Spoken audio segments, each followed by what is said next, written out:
Hello and welcome to PS Such a Connection. I'm P. And I'm S, and we're here talking about season 21 of The Bachelor with Nick Viall.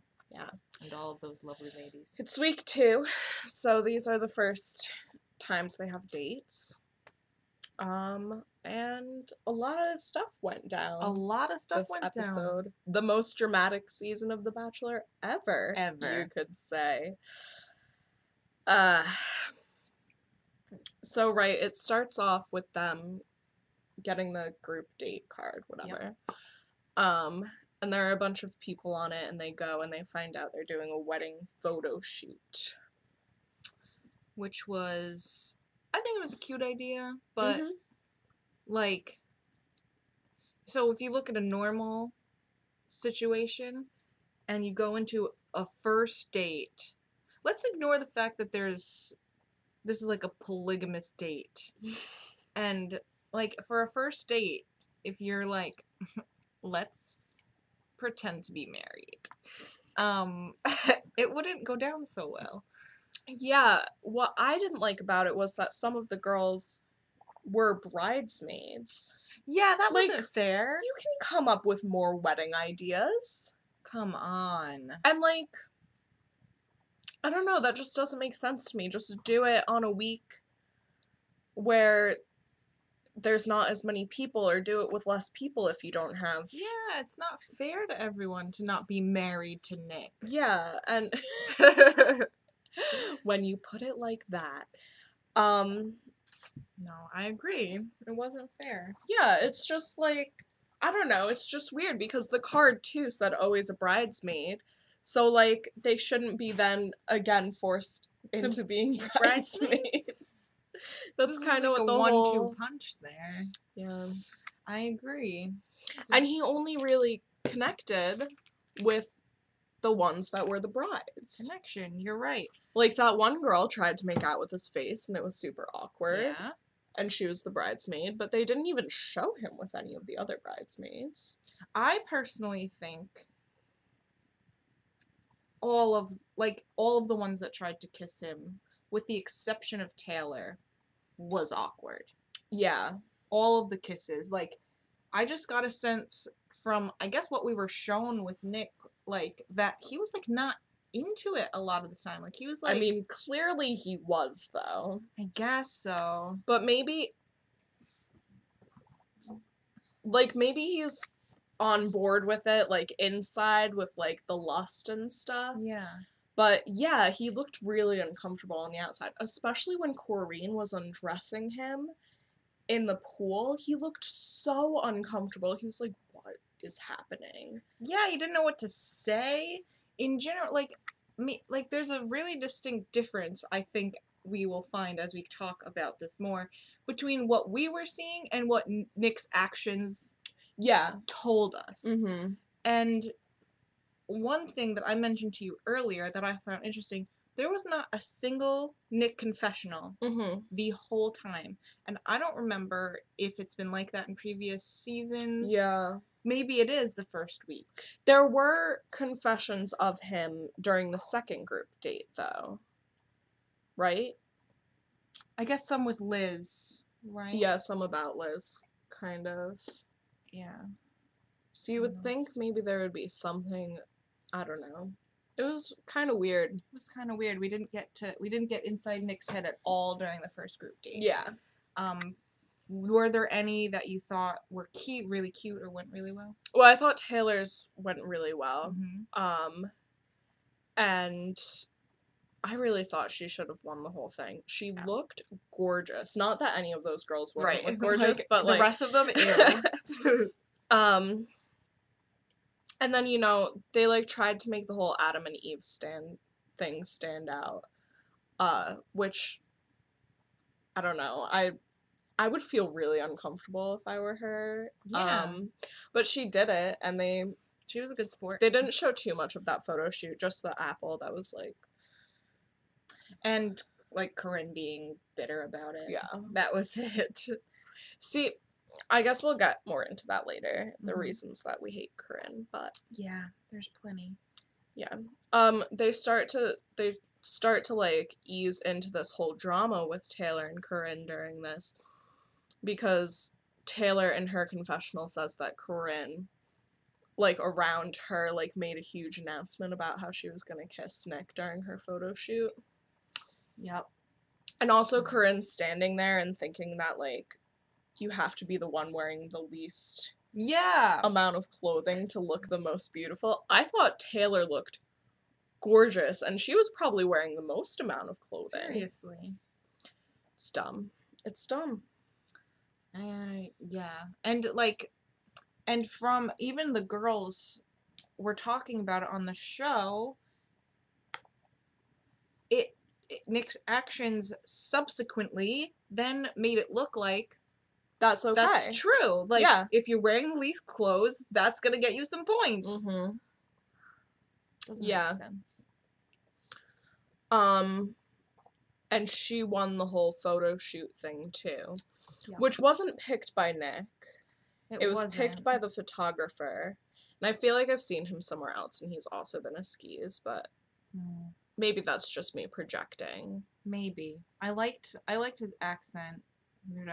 Oh, what did he say? I wrote it down. Yeah, I feel like he's been on America's Next Top Model. Oh, maybe. Oh, with Taylor, I knew you before time, and like it was funny. That was cute, but then he took it all back later by having Corinne.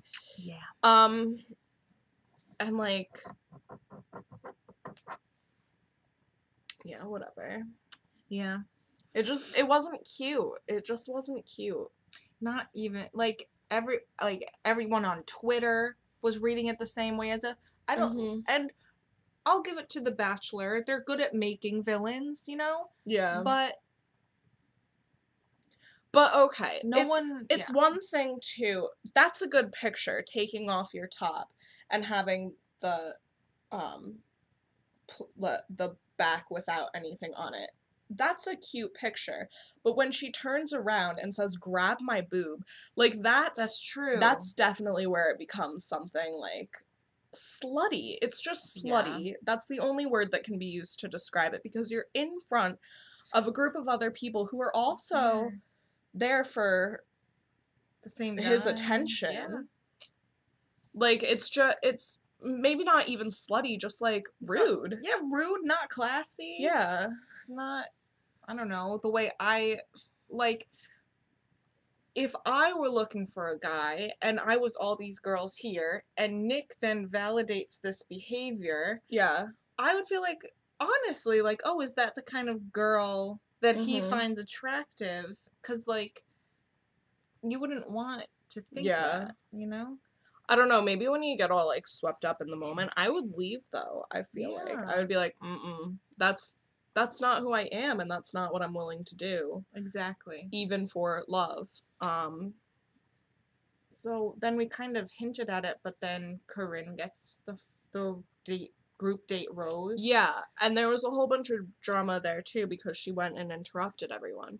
Oh. And so here's where my problem comes in, because when it's her doing it, it's the game. You have to do it. And then someone does it to her. And she can't. And she was like, why would you do that? That's rude. That's not the way that you go about things here. And, like, if it had been anyone besides the person that she interrupted, I don't think it would have been a different reaction.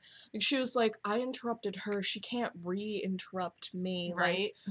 Like, what? That doesn't make any sense. And I loved the conversation with her and Taylor, because Taylor was like, I really don't want to be talking to you right now. And, like, I clearly don't want to be here. So, like, please stop talking to me.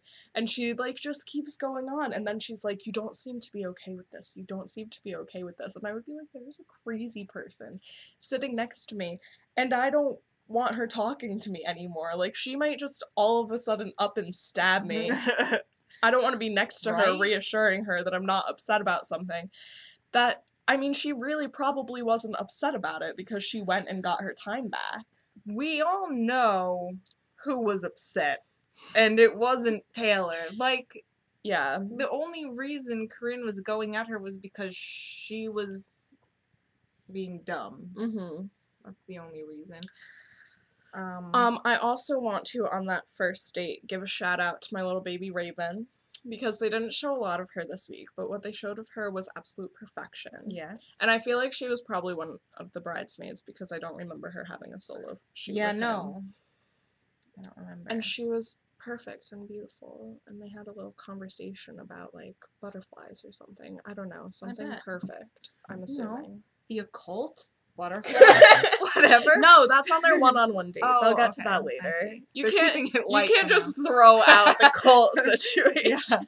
No, I love her so much. I actually thought on this date, what's her face? Who's the dolphin girl? The dolphin Alexis. Alexis, I thought was yeah, really they had good. a good conversation, and I didn't have a problem with her last week. That's just how some people introduce themselves, and I thought she was cute, and I think that she maintained that this week. I think she's kind of cool. Yeah. I dig her. Like, you underestimate her because she showed up in a shark costume, but, like, as long as there are layers underneath that shark costume, it's fine. It's fine. If she just did the whole show in the shark costume, we would know she was single-faceted. We would lose interest. If she were just a shark and we couldn't get any deeper and she just bit people, there wouldn't be anything there. No. The romance would never work. I guess she's a dolphin, but...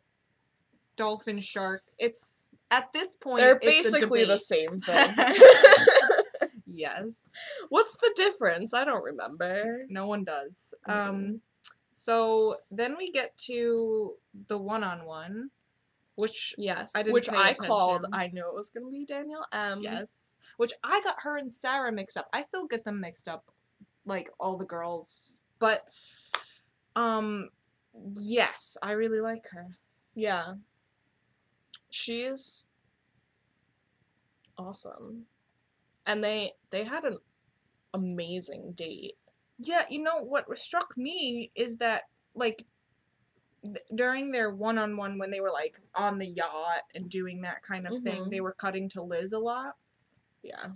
But, when they actually showed them having dinner together, they had, like, a real conversation. Yeah. And it was one of the things, I mean, that's what happens, I guess, on the dinner dates. They talk about their past, but, yeah, it definitely felt like they were having a connection.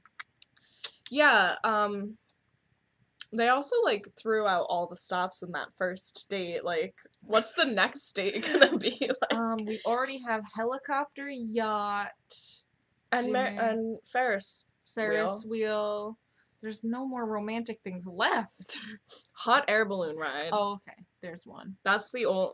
If I went on that show and I got a one-on-one date and it weren't a hot air balloon ride, like... Where's the contract? I'm looking in it because that should have been one of the specifications. That was what I told the producers when I signed on. Yeah. If I went on as the Bachelorette and there weren't a hot air balloon date, I would be like, no. That's not how this works. Not how it works. But yeah, and then they had the conversation about how she was engaged. And found her husband dead. So sad. Her fiancé dead, I suppose. Which was terrifying and sad. Yeah, that's really... And that's, like, and, like, poor Nick. Like, it's hard to react to something like that when you know a person for so long. And that, like, and on a first date... I mean, it seemed like... Because Nick really, I thought, surprised me because... The whole episode, to me, he was seeming, like, distant and, like, not sure and, like, whatever. And then he really just came out with this stuff about him on the past shows and whatever.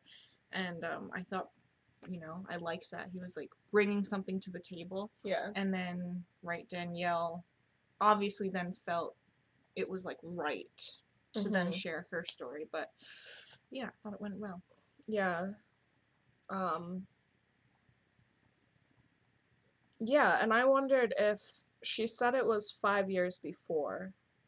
So I was wondering if this was the first time she's, like, tried for another relationship, because I would think that would be the amount of time you'd have to wait, but some people are So yeah, I mean, deaf people are definitely different, but different. And even like if she had non-serious relationships in between that, I mean, I think it definitely could be. Mm-hmm.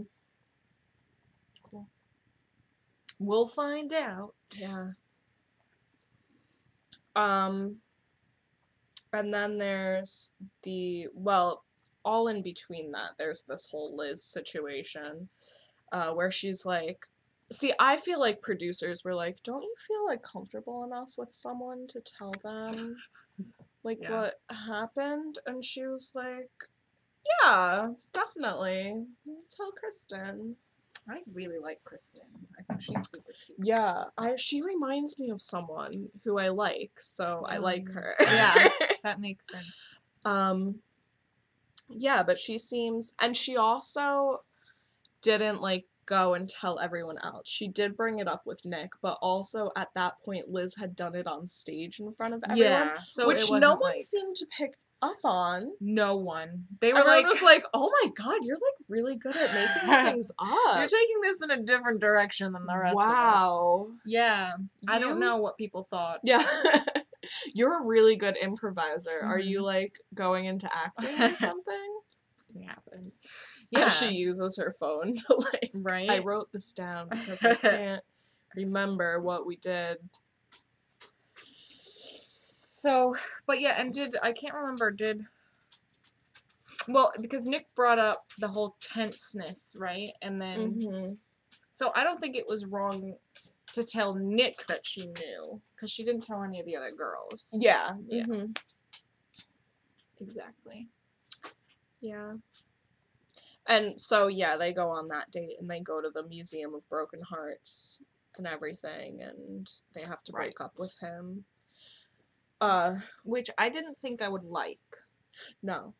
But then it ended up being, like, actually really cute, I thought. I would have liked it more if Nick would have played along with them at all. Like, could you imagine that, first of all? You have to break up with him, and then you're, like, trying to do things, and he's like, no, I didn't. What? Why did we let people in our house? Like, Nick, they're already nervous. Do you really have to be a dick about it? Like, come on. Yeah, he could have done better. I thought the people in our house joke was funny, though. I was like, that was funny. Some of them, though, what was the very first girl that went rose, where she was like, you offered to give me this rose, and I'm not sure I can accept it. And he was like, I didn't offer that to you. Like, I don't remember. Like, Nick, pick up on it. But, yeah. And she snapped back pretty quick, though. She was like, you did the other night. Yeah. So, but yeah. If that were me, I would have stared at him for the next 10 minutes straight. And been like, why don't you... Why? Why did you just do that to me? Like, come on, man. Exactly. What is this? Oh my god, they're magnets. Those are presents. Just, you don't get them. One person. But you can win them if you watch up to this point.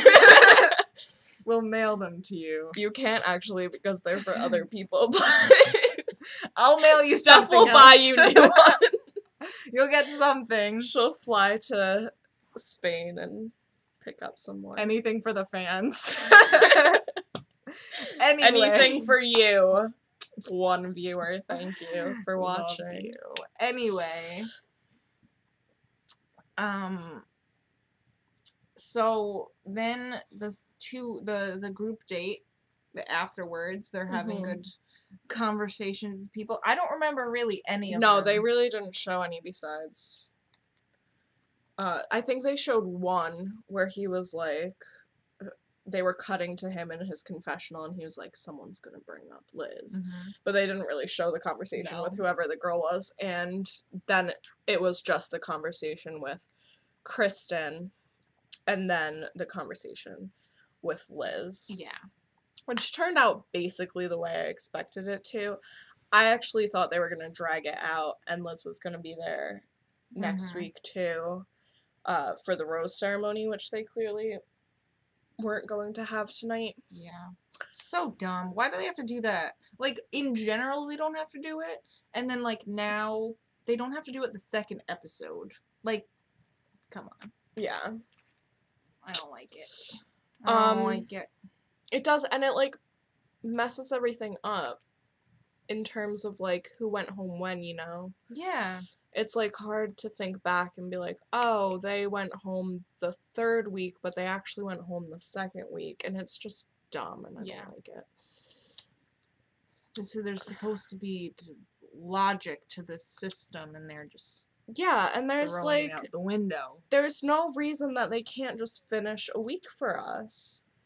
Like, they did it a lot last season, too, and even going back to Kate, I think Caitlin's season was the first time I saw it happen because a lot of and with Caitlin's season, I would even say it was precedented because a lot of things happened that I'm glad they showed.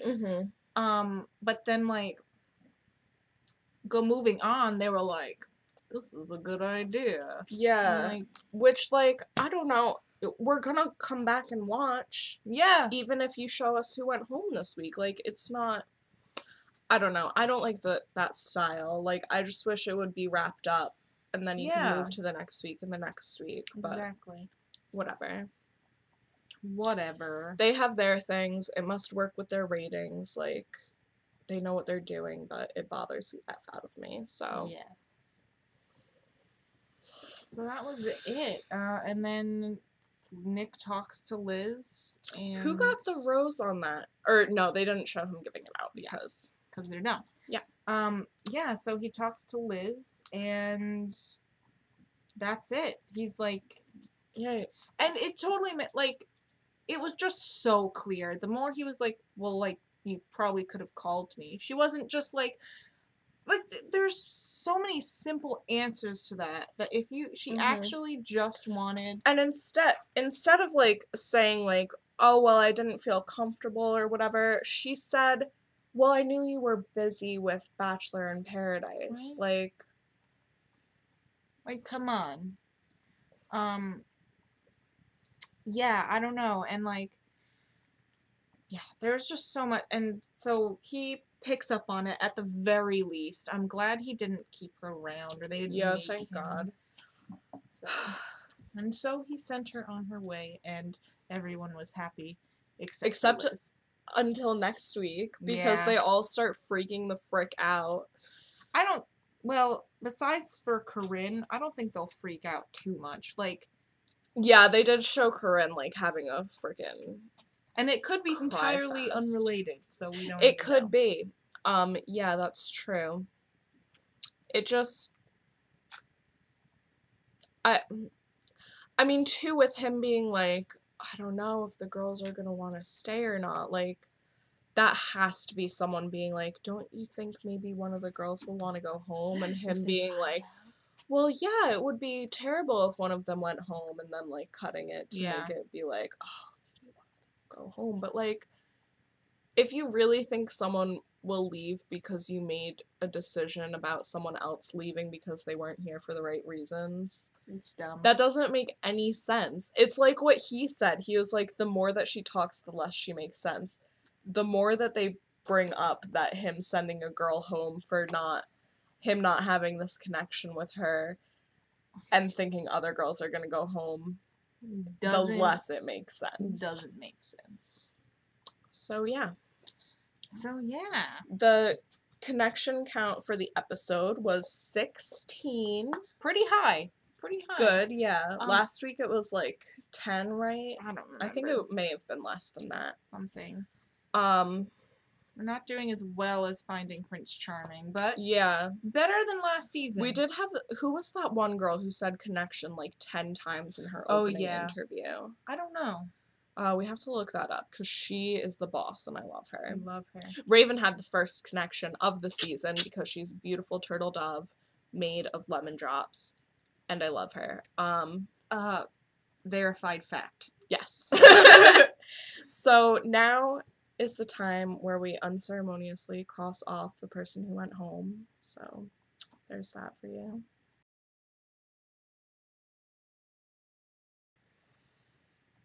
And